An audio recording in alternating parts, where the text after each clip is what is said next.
Hi, this is Mike Brown, owner of Death Wish Coffee Company. Welcome to Fueled by Deathcast. I love Jeff, but sweet and high. Whoop, Mr. Montgomery, coffee and spice. Death Wish Coffee presents Fueled by Deathcast, the world's strongest podcast. With your hosts, the incredible Jeff and the amazing D-Man.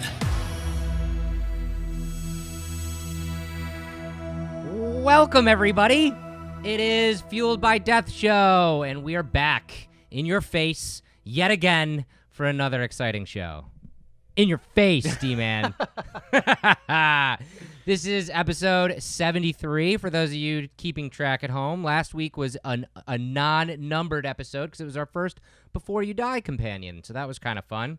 But we're back at it.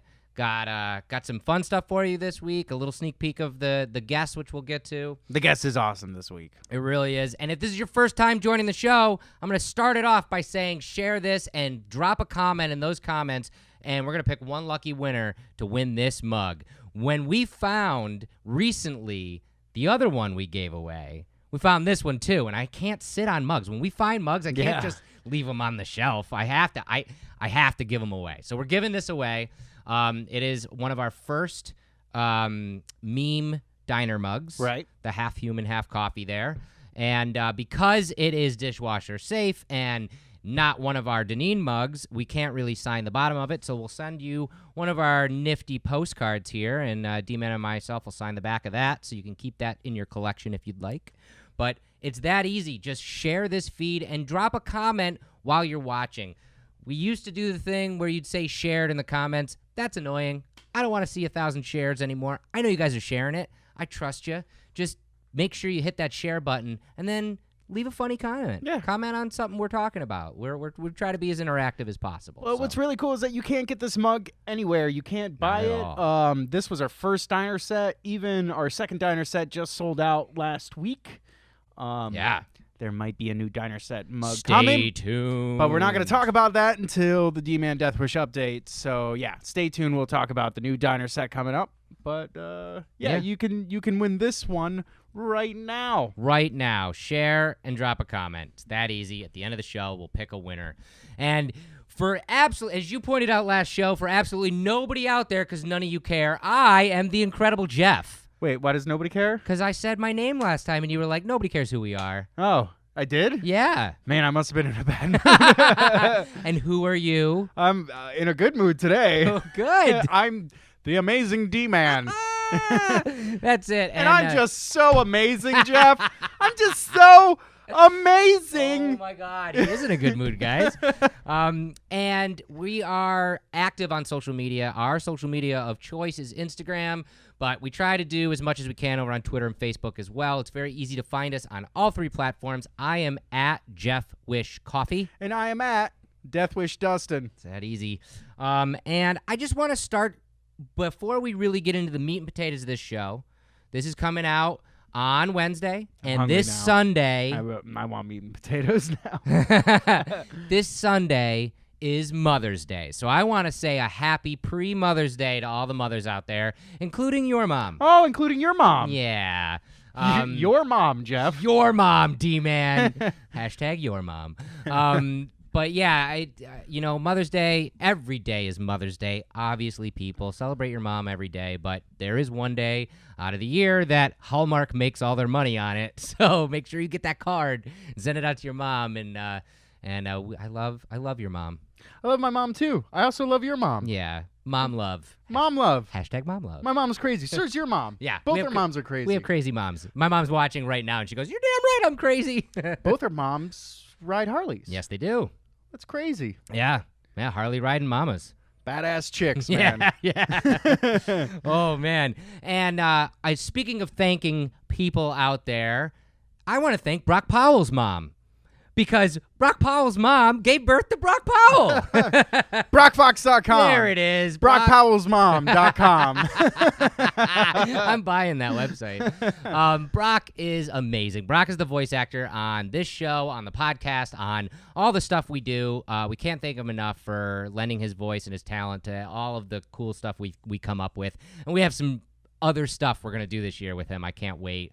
Love him. Go over to BrockFox.com. Follow him on social media. He is going to blow the hell up this year with all the stuff he's been doing. It's awesome. It's exciting. Awesome. It's amazing. Amazing. It's incredible. It's incredible. Jeff. That's me. Ah. Secret code unlocked. Discount of death. This week, if you type in the discount code hardcore, Jeff, spell it. It's all one word. That's HARDCORE. You will get 15% off of a hardcore amount of coffee. That's all of our 5-pounders. Our Death Wish and Valhalla Java 5-pounders. You will get 15% off of that until Wednesday, May 16th. Hardcore.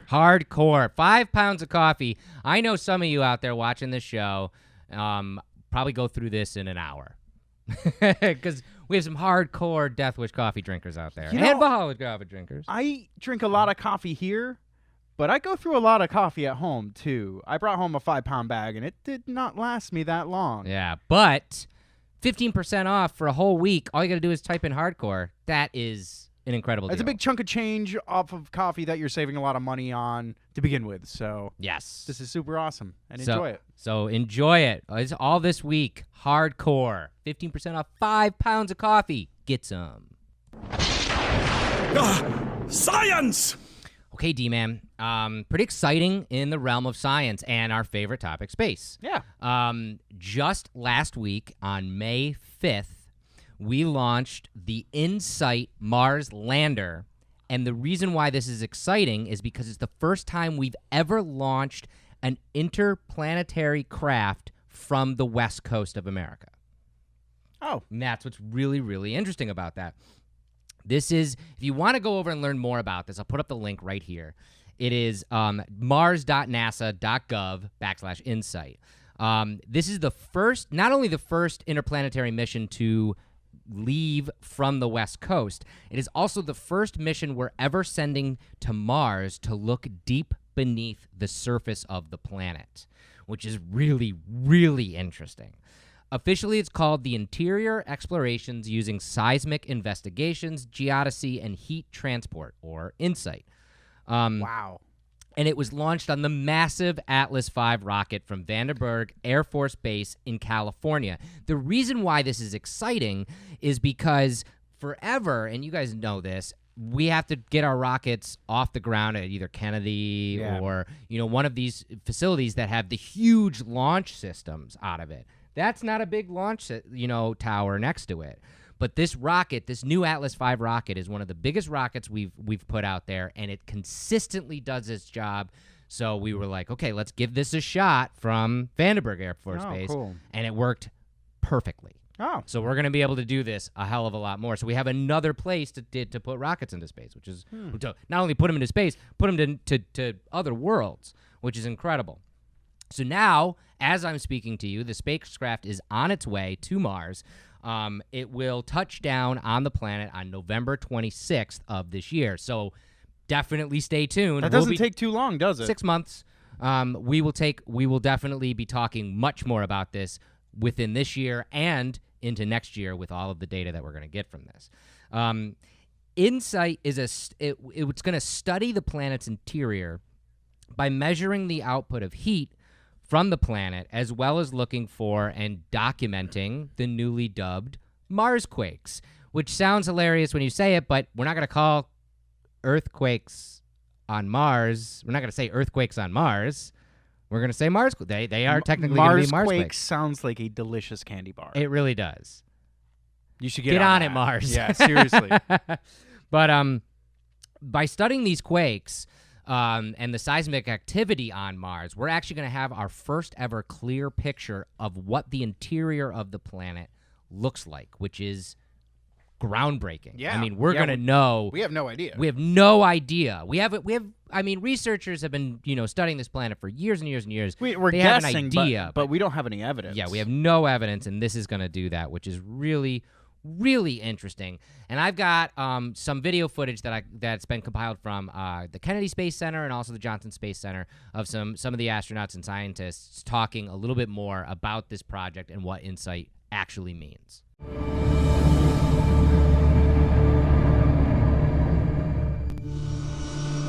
NASA is about to attempt something they've never done before.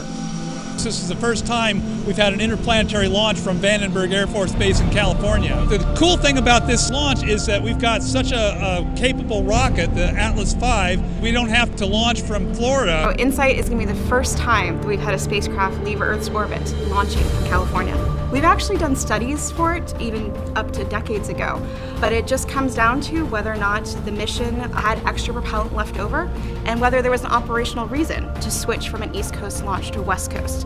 This is just the first time all of it came together. The basic idea of InSight is to map out the deep structure of Mars. We know a lot about the surface of Mars, we know a lot about its atmosphere, and even about its ionosphere, but we don't know very much about what goes on a mile below the surface, much less 2,000 miles below the surface down to the center. And this will be the first mission that's going to Mars specifically to investigate the deep inside of Mars. We know that the Earth is habitable, we know that Mars is not. There might be something that we find out in terms of the structure of Mars versus the structure of Earth that maybe can help us understand why that is. InSight carries a seismometer which measures the seismic waves that have traveled through Mars from Mars quakes and maps out the deep interior structure of Mars. We're going to also have a heat flow and physical properties probe, which will penetrate into the Mars surface about 5 meters or 16 feet to take the temperature of Mars. And it has a radio science experiment which uses the radio on the spacecraft to measure small variations in the wobble of Mars's pole to understand more about the structure and composition of the core. InSight will be the first mission to pick instruments up off the deck of the lander and place them on the surface of Mars. I like to say that we're playing the claw game on Mars with no joystick. The seismometer needs to be installed in one place and basically not move in order to get the best seismic data.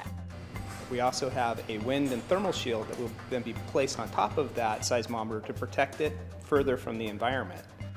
For the heat flow probe, HP cubed, it also needs to sit in one place, take a while to hammer itself down into the ground and acquire the thermal measurements over a long period of time. InSight is a mission to Mars, but it's much, much more than a Mars mission. In some sense, it's like a time machine. It's measuring the structure of Mars that was put in place 4.5 billion years ago, so we can go back and understand the processes that formed Mars just shortly after it was accreted from the solar nebula. By studying Mars, we'll be able to learn more about Earth, Venus, Mercury, even the Moon, even exoplanets around other stars.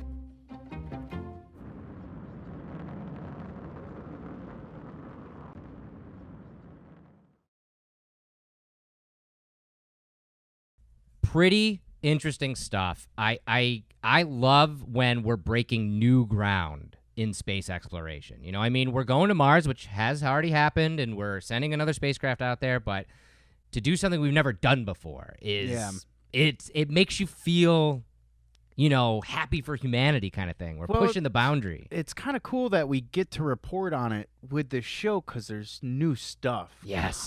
Constantly. And being part of the show and our listeners and watchers also get to have their hand on the pulse of what is space travel that we're getting into today, which is it's pretty amazing. It's pretty motivating. It is motivating. That's always my hope with this segment too, is that, for those of you out there watching us on the show, hopefully maybe one of these times that we're talking about something on the science segment, it sparks your interest and you go and start to research more about it and you find out stuff that we didn't even know. By the way, when they name these things, you think they name them first and then figure out what all the letters stand for? Work backward from the name. I always think that too. It's like, yeah, you made that all shoehorn You made that in there. up. Yeah, please. Yeah. This InSight lander is going to land on a great spot on the surface of Mars. And I actually have a graphic here. This is everything we've sent to Mars. It really, you start to think that, oh, we've got Curiosity out there, because Curiosity's been in the news forever. You know, that's our current rover out there. And you forget just the amount of stuff that we've sent to this planet to try and, you know, figure out what the hell Mars is all about. It's pretty neat. But that little blue dot over there by the Spirit 2004, that's where it's going to land, which is going to be really cool. The InSight lander is equipped with 2 science instruments that will conduct the first ever checkup of Mars, measuring its pulse, its internal activity, and its temperature and reflexes. Think about the way the planet wobbles in relationship to the way it goes around the sun, and also the gravitational pull of its moons. We know how Earth wobbles because of the sun and our moon. Mars has more than one moon, so it could technically screw with its rotation differently. Yeah, that's so weird. So we're gonna find out all that kind of stuff, which is gonna be really cool. Researchers also believe that Mars once had a liquid core, and while we don't think that there is active plate tectonics on Mars, we really don't know for sure. And the image that I just put up now is a little bit more of a breakdown of what is going to be on this craft. And Dr. Suzanne Smrecker, InSight's deputy project scientist, actually said, if you take a raw egg and a cooked egg and you spin them, they wobble differently because of the distribution of liquid interior. And you can that makes sense. Yeah. I've done that before. I think I remember that from Mr. Wizard, actually, like old before Bill Nye kind of thing. Yeah. But yeah, that's the case. So we're going to kind of learn about like that. And she goes on to say, so by tracking our spacecraft very precisely, we're able to see how Mars wobbles, and that really tells us a lot of information about the core of Mars. Oh, so if it's wobbling a certain way, we'll know that there's liquid in there. Right. And Weird. as ever, getting down in one piece will not be easy. There is what people in the field of sending things off to other planets, they call 7 minutes of terror. And that is the time it takes the spacecraft entering the top of Mars's atmosphere at 6 kilometers a second to slow itself to a standstill at the touchdown point. And basically, you hope that everything works exactly the way that you planned. If you have any system fail, you're done. Yeah. And that's happened. Some of, like, going back to that other graphic, some of those things that we've sent up there hit the ground and failed. Because they hit the ground wrong, or we had to learn as we go. I can't imagine what that feels like if you're working on that project years and years, and then thousands and millions and so much money poured into this project. And one system goes, oops. Yeah. And if you're in charge of that system or have anything to do with that system, it's, oh man, that's got to be nerve-wracking. One of the things that this is going to be doing, InSight, is going to be measuring the internal temperature of the planet. And that was actually something developed by German scientists in early 2000s, even probably late 90s, and sent up on the Beagle, which hit Mars in 2003. And that piece of technology immediately broke. Oops. And they couldn't get the readings from that. So same company redeveloped it, made this better technology, and now this is on this one. And we're finally going to get this data. Fingers crossed. That everything, and that's the thing, we're always going to have failures, but the trick is to learn from them. Keep trying. Yep, keep shooting for those stars. Yeah, it's you keep learning, you keep trying, but it's so interesting. Once again, keep following this story along with us. I'm very interested. There's not going to be much news between now and November because it's just kind of careening silently through space to Mars, but as soon as it touches down in November, we're going to immediately start getting data from this, and it's going to be really, really cool. Amazing. Yeah. All right, guys, so we're changing some stuff up here. You probably have seen we've been moving some of the segments around. We obviously moved to a different time frame if you're watching this live. We're going to be putting in some new bumps, and we want to try new segments. We want to kind of, mix it up with some of the existing segments, and one of the things is our community shout-out. While we love this segment, we always felt that there were ways we could do more with this segment. So this week, we're not doing a shout-out at all in preparation for our brand new segment starting next week. And I want to think of a better name for this, but the idea is that it's going to be now a community spotlight. I don't like that name. I want to come up with something more badass. which I'll work on. But the idea is... Hey, by the way, if you have an idea... Yeah, why not? Yeah, drop a comment. Let me know. I'll give you the premise of this segment. So what we're going to do every week, instead of just shouting out somebody random from the community who happens to be watching the show or using the hashtag DeathWishCoffee, we're going to spotlight the fans that made this company what it is, got us to the Super Bowl, and we're also going to spotlight the fans that are as rabid and loving of Death Wish Coffee as they can be immediately right now. And we're going to start with some of the oldest fans we have, not by age, by fandom. Those people who have been with us since nobody knew about this company, except for them. And we're going to start so you can all meet them kind of in a new little segment. And we're going to get them in this segment on the show, whether it be by phone or on video, or maybe some of them, if they're locally or they're coming local, we can get them in-house.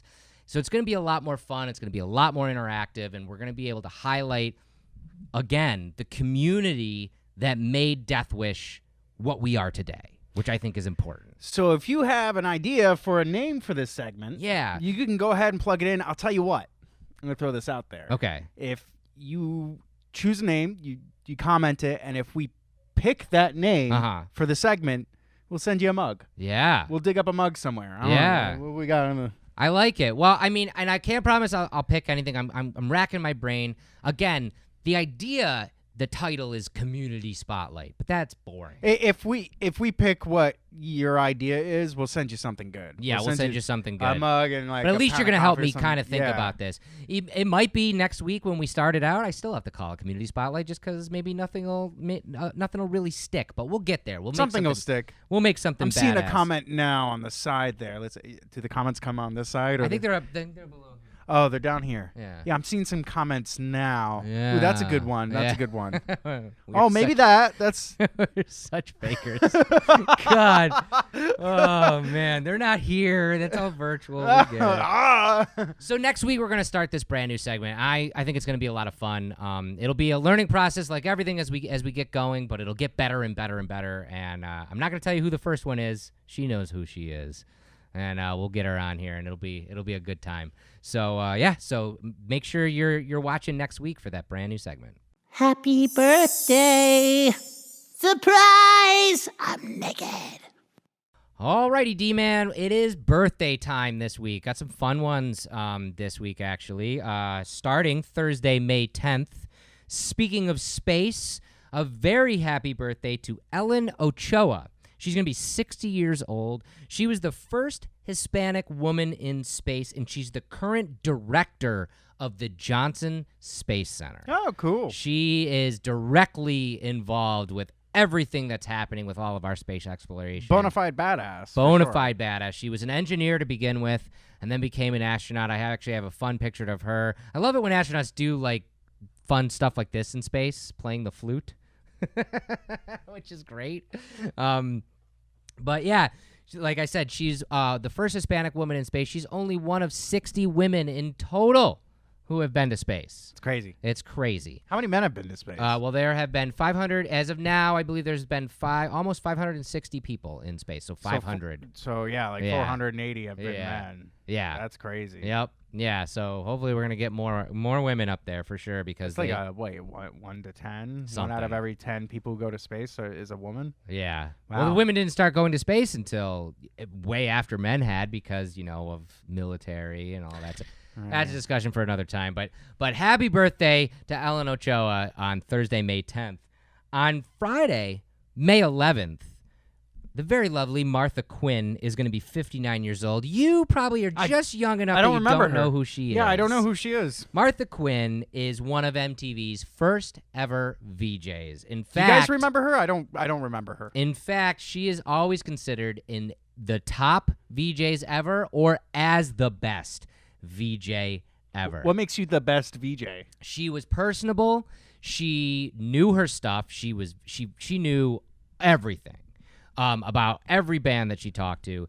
And she just had that girl next door kind of like look and feel to her where you felt comfortable when she came on screen and was talking about, the music video that just went by or talking to a lot of these people that she would interview, like David Lee Roth or, the countless rock stars at the time. And this is her with all of the originals. That's Nina Blackwood. Is that her all the way on the left? Nope, that's her. No, that is her with the multicolored sweater right there. Yeah, I know. I was making a joke, Jeff. She's in between Alan Hunter and J.J. Jackson, but also Nina Blackwood and Mark Goodman up there. I mean, gosh, I remember the early days of MTV, and I got to say, I was young when she was on, but I definitely, I felt a little thing for her. Oh, you had some feels. She was a cutie. Yeah, she really was. So cool. Fun fact about her, born in Albany. Oh, no shit. Yep. And so a very all happy, the good ones. Yeah. So a very happy birthday to Martha Quinn on Friday. On Saturday, May 12th, one of my favorite athletes of all time, Mr. Tony Hawk, turning the big 5-0. 50 years old, which makes me feel old because, man, I just remember being a kid and watching kid Tony Hawk just crush it before there were even X Games, and then during X Games. Like, man, I actually have a photo of him real young. This was probably right after he got his Birdman endorsement, because that is early Birdman board right there. But yeah, he's got to be maybe 20 in that? Maybe? He looks like he's 15. Yeah, I know. He always has that baby face, but God, love Tony Hawk. He still kills it. Still is incredible. Look at those shins. Those shins are all marked up. Yep. In fact, just a couple of years ago, Ride put out a video of him doing the 900 at 48. Still was able to pull off a 900, crazy. Absolutely crazy. Speaking of people who made it big when they were a kid, Sunday, May 13th, a very happy birthday, 67 years old, to Stevie Wonder. I mean, this guy, if you don't know his music, shame on you. Go listen to some Stevie Wonder. It's constantly in my rotation. He signed with Motown when he was 11 years old. And his single Fingertips, not part 2, but the first one, Fingertips, actually earned him his first #1 spot on Billboard charts, and he was 13. Wow. I have a photo. On the left here, he is 11, and on the right, he is 13. And that was when he was literally just ruling the airwaves. Dude has been talented for so long. So long. So very happy birthday to him. On Monday, May 14th, one of my favorite actors, Tim Roth, is going to be 57 years old. Tim has been in all sorts of stuff, got a big break, and I believe it was 1990-ish movie, 95 maybe, Rob Roy, which a lot of people probably remember him from, but his biggest break is probably his plethora of work with Quentin Tarantino. Yeah. I actually have a few of those photos here. This is him as Mr. Orange in Reservoir Dogs, one of probably the best Tarantino movies. Oh, you think it's the best? I think it's one of the best. Another one being his stint as Pumpkin. By the way, I heavily disagree with that statement. In Pulp Fiction. Is this your favorite? No. Okay. What do you think is the best that Tarantino has done? Kill Bill, man. Kill Bill. Tim Roth is not in that movie? I don't think he is. I don't think he is. Although I could be wrong. It's been a while since I've seen part 1 and know. part 2, and it seems like everybody's in those movies. Yeah. But he was just in the most recent one, Hateful Eight. He was a great character in that as well. Love Tim Roth. Love when he pops up and all that stuff. And finally, speaking of actors, on Wednesday, May 16th, the iconic Danny Trejo is going to be 74 years old. Can't believe he's going to be 74. Jesus. I know. Wow. He was in and out of prison in his youth and actually became a lightweight boxing champion in one of his stints in prison. Wow. The Hollywood story goes that he knew some people in Hollywood, and in 1985, on the set of Runaway Train, he was actually asked to be there to help coach one of the younger stars about drugs, because he had been out of prison at this time, and he was a speaker on drugs and alcohol and like how it can lead to prison, and like a lot of people do when they go through the system and they come out. And he was coaching them on, and it got out that he was a boxer. And so he trained actually some of the actors in boxing, and the director liked him so much they put him in the movie as an extra boxer. Yeah. And that just spawned his career. Again, Quentin Tarantino, Robert Rodriguez snapped him up and put him into everything, and probably his most iconic role of all time, Machete. of course, is Machete, which is so funny because it was just a throwaway fake commercial in the Yeah, Grindhouse movies. I remember and that. everybody was like, "You need to make this movie." And Yeah, and they did a great job They with made, it, what, too. 3 of them, I think, right? I think so. They did great, though. Incredible. Love Danny Trejo. He's so. like definitely one of America's favorites. He as really far is. as like grizzly badass dudes. Yes, for sure. Awesome. So happy birthday to all of them. I smell a roast. Okay, so this week on the roast, it actually stems out of tomorrow's podcast with our special guest, which we'll get to in a minute, but we actually talked about this a little bit when we were talking to him, and yeah, I wanted to bring this up. The television show Cops.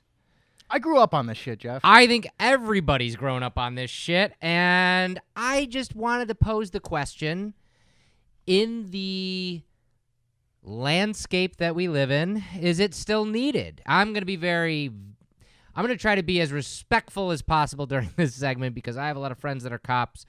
I have some family that used to be in law enforcement. I know a lot of you out there in law enforcement. So this has nothing to do about the profession itself. This is all about... And we respect and we're extremely grateful that you do the job you do. Because Yes. Jeff and I are not doing that job. Nuh-uh. We're inadequate for such occupations. In fact, when D-Man and myself were younger, you were the ones that were keeping us in line. Yikes. But anyway, all I'm getting at is that this show is considered one of the realest reality television shows out there. It has just been brought to light, though, within recent years, that some of that kind of isn't as real as you think, because reality television can be scripted and things can be kind of thrown out there. I want to say this first and foremost and put this in the comments, guys. Do you guys watch Cops? Did you watch Cops and kind of fell off? Like you said, you grew up with the show. Yeah. I mean, I know I did, and then I got... Didn't they try to bring it back and then somebody got shot? Yes. And we'll get to that. But yeah, basically what happened is this show started in 1989 on the budding Fox network. It was one of their flagship shows along with The X-Files and The Simpsons and Married with Children, and they had Cops. And Fox used to be so cool. What happened? Yeah. Well, Cops ran it up until 2013. It actually got a couple different rebrandings. I think there was a Cops 2.0, and there was and then they had Cops Miami. Yeah, and, all the different ones. And then in 2013, because of lower ratings, Fox, I think this was all a marketing ploy. Fox basically said, we're canceling Cops. Immediately, the television station Spike TV took up the mantle, and it's been on Spike TV ever since. Which is now the Paramount Network. Right. By the way, it's not Spike TV Oh, that's anymore. right. That's right. Now it's they keep changing all that stuff. It's so weird. But it's been on for 30 seasons. Wow. Over 1,000 episodes. And, you know, I mean, some of the good about this show, as soon as I say Cops, I'm sure you're all hearing it in your head, because I am too. That iconic... Bad boys, what you gonna do? Inner Circle. What you gonna do when they come for you? Inner Circle is a band that probably no one would have ever talked about. But thankfully, this show skyrocketed that song into stardom. It's known across the Great world song. now. Great song. Every time I hear that song, I see dogs chasing perps and get down on the ground, get down. It's true. Also, the infamous opening tagline that actually came into play in its current iteration in the second season. In the first season, it was the pilot season. They kind of played around with it a little bit, but ever since the second season, it always says, Cops is filmed on location with the men and women of law enforcement. All suspects are innocent until proven guilty in a court of law. And that kind of sets up the whole premise Makes of the show. it real. Makes it seem real. And, you know, it is what is considered the purest form of cinema verite, which is documentary-style television.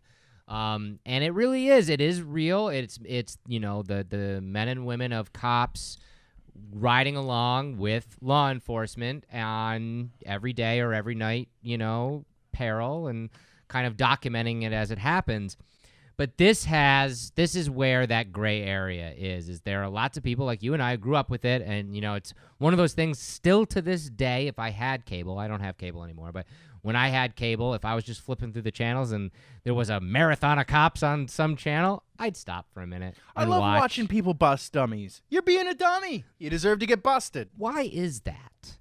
Is that the reason why this show is so successful? Is it that it's this human nature to slow down at the sign of a traffic accident? Like, do we have to rubberneck to the human condition and see? There's definitely some rubbernecking going on for that, and some like juicy, gossipy stuff. But yeah. I will say a big part of it is the sadist nature in all of us, that we want, innately deep down inside of us, we want to see bad things happen to people, and Guiltless is watching bad things happen to bad people. Yeah. And then we can watch that go down and be like, they deserve it. Yeah. And it's very sadistic. I don't think it's healthy.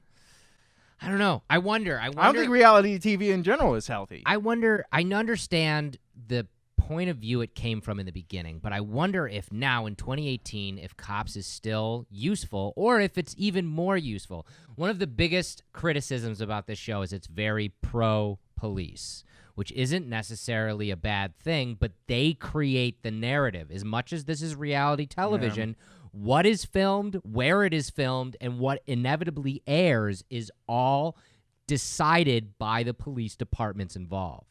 So you're seeing a narrative that is being structured by the people involved. So no matter what, you're always hearing only part of the story. Correct. In fact, I believe it was Mad TV back in the day did a parody called Thugs. Love it. And it was all of camera crew following the criminals as cops was showing up to arrest the criminals. It was the criminals with their own camera crew, like running and like telling the story. But that is true. It's the other side of the story. There's the other biggest proponent about the detriment of Cops is it shines this not so great light on the lower class and minorities. That is consistently 90% of the people that are shown being arrested on this show are lower class and minorities, where the U.S. Department of Justice consistently puts out data every single year saying that white males are the most arrested demographic in America. You don't see that on Cops. And you don't see that on Cops. Ah, the interesting. same way where most of the cops are white people, and you don't see a lot of minorities as the police officers. That's a bit dicey, I would say. It is dicey, but again, is this creating the conversation, and that's why this is still good. Another thing that Cops has done is it has facilitated the idea that all cops should wear body cams, because I'm sure you all are up to date on your news and know different things that cops have gotten, the bad rap for. You need the whole story. It's a he says, she says, situation until you have actual evidence and footage of the situation. It's true. Cops footage has regularly been used and subpoenaed as evidence in court. That makes sense. And I know there was one case. I didn't even write this down. I just remember this. It was, I believe, the early 2000s or the late 90s, where a man was stopped in the street by a cop, frisked, and they found a gun on him. And they also found out that he was an ex-felon. Went to court, and he won because he was like, you are completely violating my Fourth Amendment rights, which is to be free from unreasonable search and seizures. He was like, there was no an illegal reason. search and seizure. There was no reason, and the cop and the police department violently were like, no, we knew, blah, blah, blah, blah. But because Cops was there was video footage of him, of the officer accosting this guy with no real Evidence, reason for doing so, other than he was just walking alone at night. Yeah. So that can be said maybe it's doing a good thing. In 1999, there was a case, Wilson versus Lane, where it was ruled that media could not accompany cops if they're on ride-along into search warrants or search and seizure kind of things, because again, you're violating Fourth Amendment rights. Put it into context like this: like a cop has a search warrant for your arrest, but you are in your home, which you are protected by law to be able to do whatever you want in your private property. Yet the cop comes and knocks on your door with a camera crew filming your home, your private property. Yeah, it's not allowed. It's not allowed. It was ruled to rightfully not be allowed. so, too, I believe. And in 1999, Fox almost canceled the show because of that, because they were like, how do we keep going on with the show? They, followed the law, and that's fine. But again, Is this still making good television, or is it because in the world that we live in, do we not need the reality show that is Cops because the news is technically the 24-hour news cycle is Cops now? You know, to argue for it, Yeah. I will say as far as, young viewership watching it, it's kind of a statement of like, don't get into trouble. Right. This is what it's like if you're a dummy and you get busted. Yeah, it's true. Don't be a dummy. It's true. And I feel like I learned that as a kid, as a troublesome kid, that, I don't want a camera up my ass and the cops busting down my door, for sure. I don't want that, ever. Yeah, because it does. It seems horrible. There are some dicey moments on that show.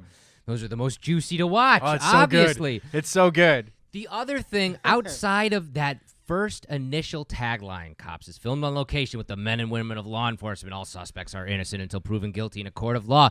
Outside of that, it is never explicitly explained that 90 to 95% of the people you see on this show are never put through trial and most of the time never even held because they're in violation of something. The cops aren't doing it right.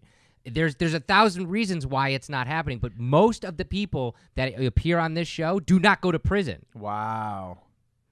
Why? Because of a myriad of reasons. Is it because they're recording it? No, because they're giving their specific right to doing that. There's the gray area too, though. They record it first, then ask you if it's all right to put it on air. Where a lot of people I bet you there's lots of cases where cops are out there filming it, and people are like, fuck no. Yeah. All right, no, I just got arrested. Like, not going to happen. I always wonder, do you think they offer them, like, oh, we'll give you think there's some kind of bargain there? Like, Nope. Oh, this will look good on your case if you sign this waiver? Yes.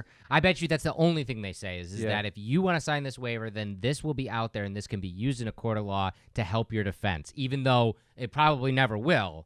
But again, a lot of these people don't even make it to court because they're going to just go through the process. That's all. A lot of what you see on Cops is drugs, alcohol, weapons, that kind of thing that these people have already been through the system on, and they probably already have either representation or whatever. So by the time the cameras are off, or they're on probation and they just go straight to jail. Right. Or they just go on probation again. Yeah. So interesting. I was just curious what your thoughts are on Cops. Here's the thing, though, too. like right off the bat, that I don't feel like we talked about this enough. Scripted? Yeah. Scripted. Yeah. It's gotten to that way. In the beginning, it never was, for sure. But now, I only say scripted in the fact that, again, we're getting only the narrative that the cops involved, their departments, their police departments, and then the producers are wanting us to see. You said it yourself. We're not getting both sides of the story. So we're there's not getting all of the there's story. no instances where it's like this wasn't an actual situation and they just faked it? From what I've heard, that has happened, but there's no evidence of that. Because, of course, there's no evidence of that. Yeah. But from what is true is that when you see someone get arrested on Cops or whatever, that whole scenario, that is cut, edited, and shown per that police department, per what they want you to see. Yeah, It's not Making a Murderer where they're going into everybody and talking to everybody and showing every single angle of it so you, the viewer, should make your own decision kind of thing. You know what I would like to see is just on cut foot, just like kind of like how our interview, our guest tomorrow, does it himself, where he slaps on his live cam and you're getting a live feed to Instagram of him busting dummies on the street. Yeah, like that's the stuff I want to see, the real, the gritty stuff. I don't need some edited poof to just like I don't need that shit. Like we've been talking about, it's one side of the story. I don't feel like I'm like they're being honest to me as a viewer. No. And I'm not into that. Yeah. At all.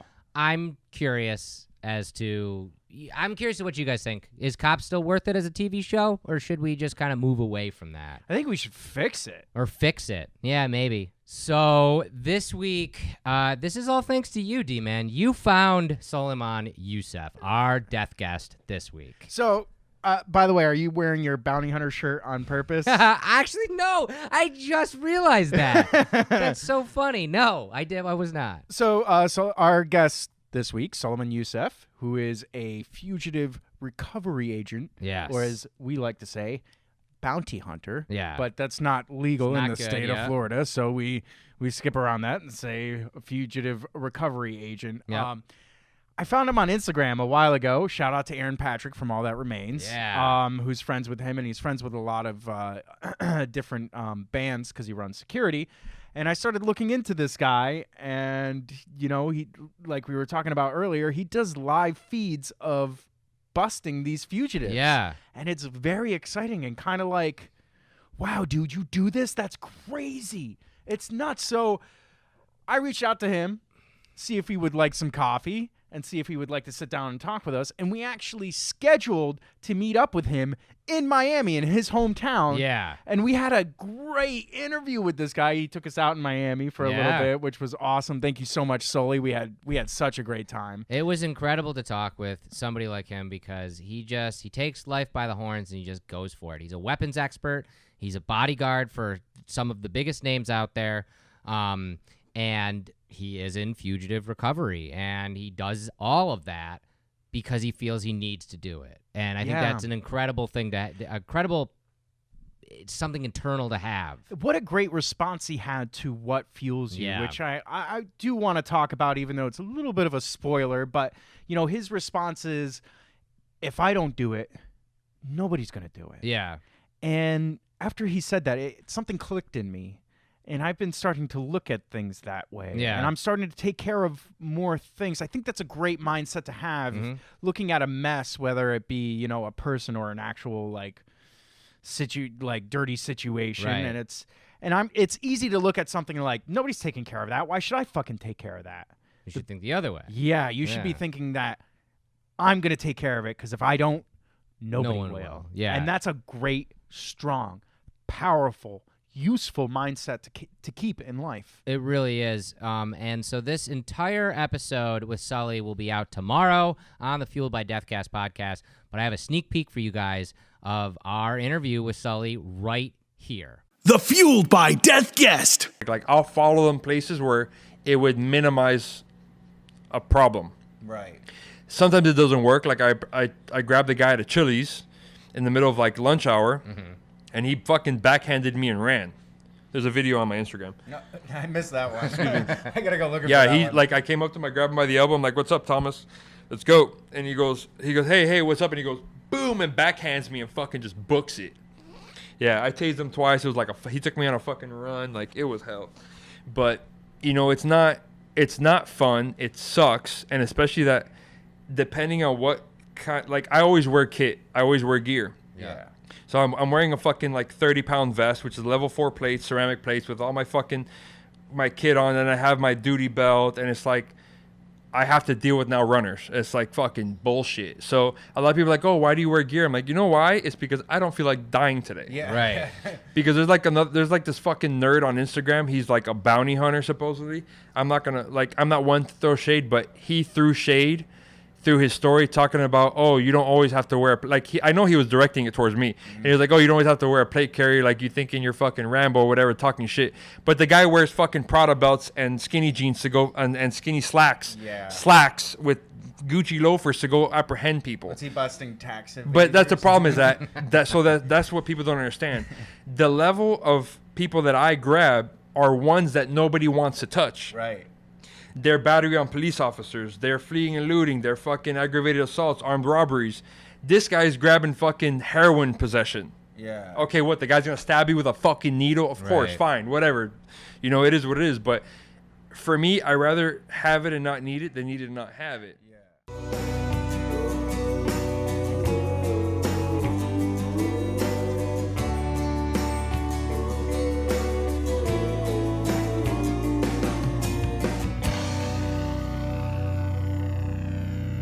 D-Man's Death Wish Update. Brought to you by Death Wish Coffee. Oh, D-Man, what do we got? We got some stuff. What do we got? First off, I want to say, make sure to share this episode, drop a comment. You have a chance to win this diner mug. And the reason why I bring that up is because tomorrow we are releasing the new diner mug set. Yes. I'm so stoked about these diner mug sets. And so are you guys, and that's why we're going to keep on releasing them. But they're always limited, and they're always exclusive. We're always going to use some of our newest and best memes, and we're going to slap them on these mugs. And they're great. They're great, hearty, American-made, great mugs. I love these things. And I think I've got a mock-up photo of the mugs. I can sync right in here so you guys can see them. But yeah, two of our best performing memes, thanks to you guys, and we slapped them on mugs. We're gonna do these year round from now on because we love these mugs. Just keep switching up the guts of them, kind of thing. Yeah, and what a great company to work with. It's really high quality items. I don't really hear any complaints of them breaking other than when they're dropped directly on the floor, which is when everything breaks. But sometimes they don't even break then. Right. I mean, still good. I forgot that's the one that we're giving away. I cringed a little bit. I was like, wait, we don't have another one of those. But I had such confidence that it wasn't going to break. Yeah, I did that anyways. Oh my goodness! Oh wow. my god, we made that happen. It got warm in here real quick. Something I wanted to bring up, D-Man, on the update this week. We try to give you guys as many secrets and as many teases as we possibly can. And I know something. I know a little bit about this, but I know you can talk about more about it because you're the guy ordering the stuff and making sure we have it all in the pike, incoming. We're doing a lot more in the vein of apparel this year. Am I wrong in saying that? No, not at all. I mean, the order came from on top. Mike Brown himself was like, I want more apparel. So Thomas and I got together, and we're getting more apparel this year. Yay. A whole lot more, a lot of different stuff. You know, you guys like the socks. We're going to do the socks again. We're going to do a sock set. Yay! I'm so excited. And they look very cool. I'm so excited. Look, I love the socks. My wife loves the socks. I love the company that we work with, too, to get these. We fight over our socks. Oh, nice. Because I want to wear them, but she wants to wear them, so I usually lose because I'm a nice guy and I let her wear them. But nice guys finish last, dude. Shout out to Green Day. But yeah, new socks. Can't wait. Can you talk about the design at all? Is it gonna be switched up a little? I know last time we're definitely gonna get 2 new designs. 2 new designs. So it's gonna be a 2-pair. What? Did I say too much? I didn't even know that. Oh, you didn't know that? No, that's awesome. Oh yeah, Thomas has a sample sitting around somewhere. Sweet. Yeah, so excited. Cool. Yeah, you guys, if you're not on the sock train yet, they are so comfy. In fact. Oh, nice. Oh, I got our old school ones on today because I won. Nice. I won. Nice. I actually have them in my gym bag because Nice. I like to deadlift with them. Yes. Because the bar scrapes against your shin a lot, and big, tall, thick socks like we have, big, high-quality socks, they work great for deadlifting. They're perfect. Yeah. So, yeah, we got those coming up. We have a athletic shirt we're working on. Okay. I heard kind of rumblings of this. I've yet to see anything about it, and I want you to explain to me, what is an athletic shirt? So it's got that material that's moisture wicking. Like Under Armour kind of Yeah, thing? kind of like Under Armour. Okay. I think this will be a little bit looser fitting. It won't be like spandex. Right. But you know, it's meant for working out in, so it doesn't like if I work out in this shirt, it gets soaked. I have to wring it out. It's gross. Yeah. Where a shirt like that, it wicks it, whatever the fuck wicking means. Cool. Very cool. Yeah, and we're still working out the designs on that, but that's definitely coming. That's in the pike, so to speak. Yes. But also, shout out to Johnny Duke Sizemore on this one. Johnny Duke. Because I know he's been clamoring about this a lot. We're going to do a tank top. Yes. A unisex tank top, which Yes. is very cool. I had the sample shirt, and I've been wearing it every now and then. They fit really good. They're really high quality. The apparel company that we're working with is really We've just seen great. all y'all out there buying our shirts and cutting the darn sleeves off. You know, it's like, it was about time that we were going to do something like and this. I've been yelling about this, too. I've been like, Johnny Duke says we should I really think we should get these, and it's finally happening, which is great. And there are a lot more things. I'm actually going to tease something else that we haven't talked about yet. It's not on the sheet. We can't tease it. I'm going to tease it right now. Okay. Do you remember a while back we made Black Coffee Masters of Vitality t-shirts? Oh, yeah, I always wanted one, but, like, you made, like, 10 of them. Well, we did it there was a weird program going on through Amazon where it was like a drop ship kind of thing, but it didn't really work out, and only a few of you got those T-shirts, and I've always wanted one. Yeah, me too. Well, we're making it. Yes! If you don't know what we're talking about, if you got the denim jacket that we just released, we actually released that as a patch. Mm-hmm. Yeah. The Black Coffee Masters of Vitality patch. So it'll be that logo on just a black shirt, right? Mm-hmm. Yes. And also, another thing not on here. Oh, my God. No, I'm giving you guys them are getting away. all the secrets. Well, it's apparel. It's apparel madness, and it's not going to be coming out all at once. We're going to be leaking it out through all the year, but you'll hear about it again. Yeah. We'll tell you, obviously, as it gets closer to the release date and all that kind of stuff.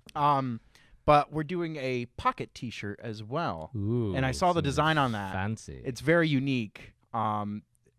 I think Thomas did like almost like a motorcycle style design on this. Ooh, I can't wait to see it. Really, really cool. I can't wait to see it. Really, really cool. And no more. Tune in next week for the update. I'm gonna stop Dustin before he loses his job. And next week we're releasing the new baseball T-shirts. Yeah, and we'll probably wear them on the show next week. Yeah, why not? So I just gave you a whole load of shit there. That's a lot of things that I'm probably not supposed to talk about, but you got to hear about because you're watching us right now. Darn right. And that's all I got for you guys. That's all. That's the show, everybody. Thank you so much. Final time, share this, and just if you haven't yet, drop a comment. Tell us what your favorite part of the show was, or what you think of my rad bounty hunter shirt or something. And we'll pick one of those people in the comments at the end of the show when we sign off, and you'll get this mug, half human, half coffee. And it didn't break. It didn't break. If it breaks when it gets to you, it's totally my fault. I'll get you a new one. So it's tested by D-Man. And because we can't sign the bottom, we'll send you a postcard and we'll sign that for you for your collection if you'd like. Thank you guys so much for watching. Make sure you tune in tomorrow for our incredible interview. You're gonna want to listen to this one for sure with Sully. So many things we talked about. Backyard fighting. Yes, so many things. He's such an haters interesting on dude. the internet. Such an interesting dude. And you guys won't want to miss that. I'll put that link up right here. And as always, finally, if you want to follow us on social media, it's very easy. I don't shout this out enough because you guys know it, but follow Death Wish Coffee all over social media. It's that easy, at Death Wish Coffee. But it's even easier to follow Dustin and myself. I am at Jeff Wish Coffee. And I am at Death Wish Dustin. We thought long and hard about those. Thanks again, guys, so much for watching, sharing, and enjoying the show. And we'll be back with you guys next week with a brand new show, brand new podcast, brand new coffee. Cheers. This has been Fueled by Deathcast, a Death Wish Coffee Company podcast production. Thanks for listening.